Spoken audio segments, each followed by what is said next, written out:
Welcome back to my YouTube channel arrows craft and kitchen. ഇന്ന് ഞാൻ വന്നിട്ടുള്ളത് ഒരു അടിപൊളി കട്ട്ലറ്റിൻ്റെ റെസിപ്പി ആയിട്ടാണ് കേട്ടോ.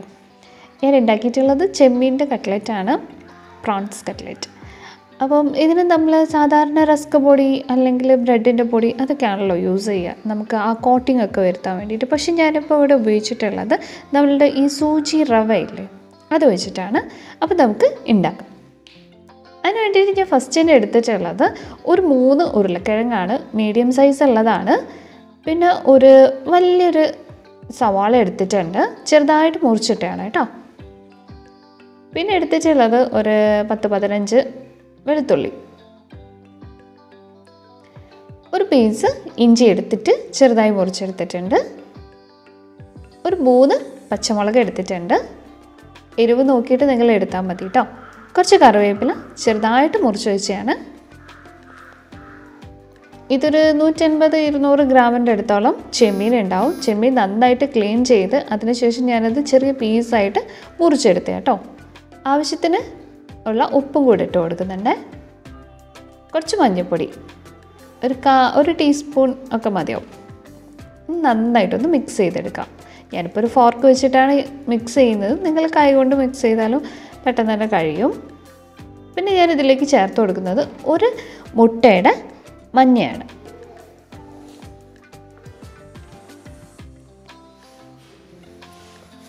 അതിലേക്ക് കുറച്ച് മുളക് പൊടിയും കൂടി ഇട്ട് കൊടുക്കുന്നുണ്ട്. ആവശ്യമൊന്നുമില്ല, എന്നാലും ജസ്റ്റ് ഒരു കളറിന് വേണ്ടിയിട്ടും കൂടെ കേട്ടോ.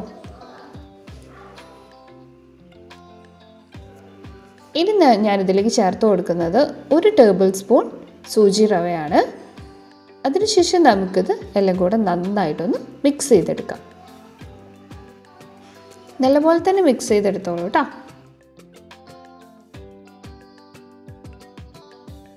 അതിനുശേഷം ഞാൻ കയ്യിൽ നന്നായിട്ട് വെളിച്ചെണ്ണ ആക്കിയിട്ടുണ്ട്. ഇനി ചെറിയ ഉരുളകളാക്കിയിട്ട് കയ്യിൽ വെച്ച് കൊടുക്കാം. അതിനുശേഷം ഇതൊന്ന് നന്നായി പരത്തി ചെറിയൊരു റൗണ്ട് ഷേപ്പ് ആക്കിയിട്ട് നമുക്ക് ആക്കിയിട്ടെടുക്കാം. കുറച്ച് പാറ്റീസ് ആക്കിയിട്ട് എടുക്കാം. കുറച്ചെണ്ണം തന്നെ നമുക്ക് ആവശ്യമുള്ള അത്രയും നമുക്ക് ഉണ്ടാക്കിയെടുക്കാം. കുറച്ച് നല്ലോണം വെളിച്ചെണ്ണ കയ്യിലുണ്ടെങ്കിൽ നമുക്ക് പെട്ടെന്ന് തന്നെ കഴിയും. അല്ലെങ്കിൽ ആ റവ ആയതുകൊണ്ട് അതിങ്ങനെ കയ്യിൽ ഭയങ്കരമായിട്ട് പറ്റി പിടിച്ചോവും. അപ്പം നിങ്ങളത് ശ്രദ്ധിക്കണം കേട്ടോ. നിങ്ങളെല്ലാവരും ഇതൊന്ന് ട്രൈ ചെയ്ത് നോക്കണം കേട്ടോ. എന്താ വെച്ചാൽ സൂചി റവ വെച്ചിട്ട് സാധാരണ നമ്മൾ കട്ട്ലറ്റ് അങ്ങനെ ഉണ്ടാക്കാറില്ലല്ലോ. അപ്പോൾ ഇത് കുക്ക് ചെയ്യുന്ന സമയത്ത് കുറച്ച് ശ്രദ്ധിക്കാനുണ്ട്, അത് ഞാൻ പറഞ്ഞുതരാം. വേറെ പ്രത്യേകിച്ച് പ്രശ്നങ്ങളൊന്നുമില്ല, പെട്ടെന്ന് തന്നെ ഉണ്ടാക്കിയെടുക്കാം.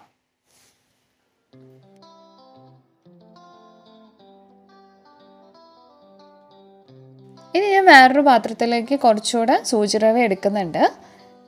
നമുക്കിത് ജസ്റ്റ് കോട്ട് ചെയ്യാൻ വേണ്ടിയിട്ടാണ് കേട്ടോ. അതിനുശേഷം നമ്മൾ നേരത്തെ ഉണ്ടാക്കി വെച്ചിട്ടുള്ള ആ ഒരു പാറ്റീസ് ഇല്ലേ, അതെടുത്തിട്ട് ഈ റവയിൽ നന്നായിട്ട് കോട്ട് ചെയ്തെടുക്കാം. 2 സൈഡും കോട്ട് ചെയ്യുക. അതിൻ്റെ സൈഡ് ഭാഗമില്ലേ, അപ്പം അതും കൂടെ നന്നായിട്ടൊന്ന് കോട്ട് ചെയ്തിട്ടെടുക്കാം. നന്നായിട്ട് കോട്ട് ചെയ്തതിന് ശേഷം റവ ഇട്ടിട്ട് കോട്ട് ചെയ്തിട്ട് ഞാനിത് വേറൊരു പ്ലേറ്റിലേക്ക് മാറ്റി വയ്ക്കുകയാണ്. അങ്ങനെ എല്ലാം കൂടെ അങ്ങനെ തന്നെ ചെയ്തെടുക്കുകയാണ് കേട്ടോ.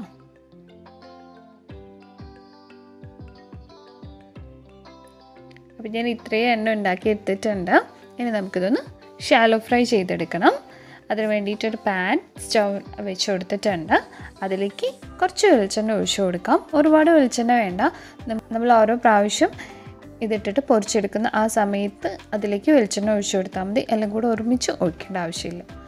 ഞാനിതിലേക്ക് നന്നായിട്ട് വെളിച്ചെണ്ണ ചൂടായി വന്നിട്ടുണ്ട്. ഇനി ഇതിലേക്ക് നമുക്കിത് വെച്ച് കൊടുക്കാം. നമ്മൾ ആ പാനിൽ കൊള്ളുന്ന എത്രയാണോ അത്രയും തന്നെ നമുക്ക് വെച്ച് കൊടുക്കാം. ഇത് വേവാൻ വേണ്ടിയിട്ട് കുറച്ച് സമയം എടുക്കും കേട്ടോ. അല്ലെങ്കിൽ നമ്മളിത് തിരിച്ചിടുന്ന സമയത്ത് പെട്ടെന്ന് അങ്ങ് പൊട്ടിപ്പോവും. അപ്പോൾ നമ്മൾ എന്ത് ചെയ്യണമെന്ന് വിചാരിച്ചാൽ ഇതിൻ്റെ ഒരു സൈഡ് വേവാൻ വേണ്ടിയിട്ട് നമ്മൾ സിമ്മിൽ വെച്ചിട്ട് ഒരു 4 മിനിറ്റ്സ് എങ്കിലും മിനിമം വെക്കേണ്ടതാണ്. എന്നിട്ട് നിങ്ങളൊന്ന് ജസ്റ്റ് ഫ്ലിപ്പ് ചെയ്യാൻ വേണ്ടിയിട്ട് നോക്കിയാൽ മതി. അപ്പോൾ നമുക്ക് കറക്റ്റായിട്ട് ഇങ്ങനെ കിട്ടുന്നുണ്ടെങ്കിൽ ആ ചട്ടകത്തിലേക്ക് നന്നായിട്ട് കിട്ടുന്നുണ്ടെങ്കിൽ കുഴപ്പമില്ല. ഇല്ലെങ്കിൽ നിങ്ങൾ കുറച്ചുകൂടെ നേരം അങ്ങനെ തന്നെ വെച്ചിട്ട് അതൊന്നും കൂടെ നന്നായി വെന്ത് വന്നോട്ടെ. അതിനുശേഷം മാത്രമേ അതിനൊരു ജസ്റ്റ് ഒരു കട്ടി വരുള്ളൂ. അല്ലെങ്കിൽ നമ്മളെടുത്ത് തിരിച്ചിടുന്ന സമയത്ത് അതങ്ങ് പൊട്ടിപ്പോവും. അപ്പം അതെന്തായാലും നിങ്ങൾ നന്നായിട്ട് ശ്രദ്ധിക്കണം കേട്ടോ. തിരിച്ചിട്ടിട്ടും അതുപോലെ തന്നെ നമ്മളൊരു 5 മിനിറ്റ്സ് വെക്കേണ്ടി വരും. വേണമെങ്കിൽ ജസ്റ്റ് മൂടി വയ്ക്കാം. നമ്മൾ ഒരുപാട് വെളിച്ചെണ്ണയൊന്നും യൂസ് ചെയ്യുന്നില്ല. നമ്മൾ ഫസ്റ്റ് തന്നെ ഒഴിച്ചിട്ടുള്ള ആ ഒരു വെളിച്ചെണ്ണ ഈ ഒരു 5 ഉണ്ടാക്കി എടുക്കുമ്പോഴത്തേക്ക് അത് അബ്സോർബ് ചെയ്യുന്നുണ്ട്. ഇനി ഞാൻ ഇതൊന്ന് എല്ലാം പൊടിച്ചെടുത്തിട്ടുണ്ട്. ഇനി ഞാനിത് ടേസ്റ്റ് ചെയ്ത് നോക്കട്ടെ. ഞാൻ ജസ്റ്റ് ഒരു ചട്നിയും കൂടെ ഉണ്ടാക്കിയിട്ടുണ്ടായിരുന്നു കേട്ടോ. അടിപൊളി ടേസ്റ്റ് ആയിട്ടുണ്ട്. നല്ല കിടിലനാണ് കേട്ടോ. നിങ്ങൾ എന്തായാലും ഒന്ന് ട്രൈ ചെയ്ത് നോക്കും. നിങ്ങൾക്ക് എല്ലാവർക്കും ഇഷ്ടപ്പെടും. ഞാനിതിപ്പോൾ കഴിച്ച് നോക്കുന്ന സമയത്ത് നമ്മളെ ചെമ്മീൻ കട്ട്ലറ്റിൽ നിന്ന് ആ ചെമ്മീൻ ഇങ്ങനെ നന്നായിട്ട് കറക്റ്റായിട്ട് നമുക്കിത് കടിച്ച് കഴിക്കാൻ പറ്റുന്നുണ്ട്. അപ്പം അത് ഭയങ്കര ഒരു ടേസ്റ്റ് ആയിട്ട് വന്നിട്ടുണ്ട് കേട്ടോ. പിന്നെ സൂചിറവ ഇട്ടിട്ട് ഉണ്ടാക്കിയതുകൊണ്ട് അതിന് വേറൊരു ടേസ്റ്റ് തന്നെയാണ് ഉള്ളത്. എന്തായാലും നിങ്ങൾ ട്രൈ ചെയ്ത് നോക്കണം. എല്ലാവർക്കും ഇഷ്ടപ്പെടുമെന്ന് വിചാരിക്കുന്നു. വീഡിയോ ഇഷ്ടമായിട്ടുണ്ടെങ്കിൽ ലൈക്ക് ചെയ്യുക, ഷെയർ ചെയ്യുക, സബ്സ്ക്രൈബ് ചെയ്യാതെ കാണുന്നവരാണെങ്കിൽ ഒന്ന് സബ്സ്ക്രൈബ് ചെയ്ത് സപ്പോർട്ട് ചെയ്തേക്കണേ. Thank you.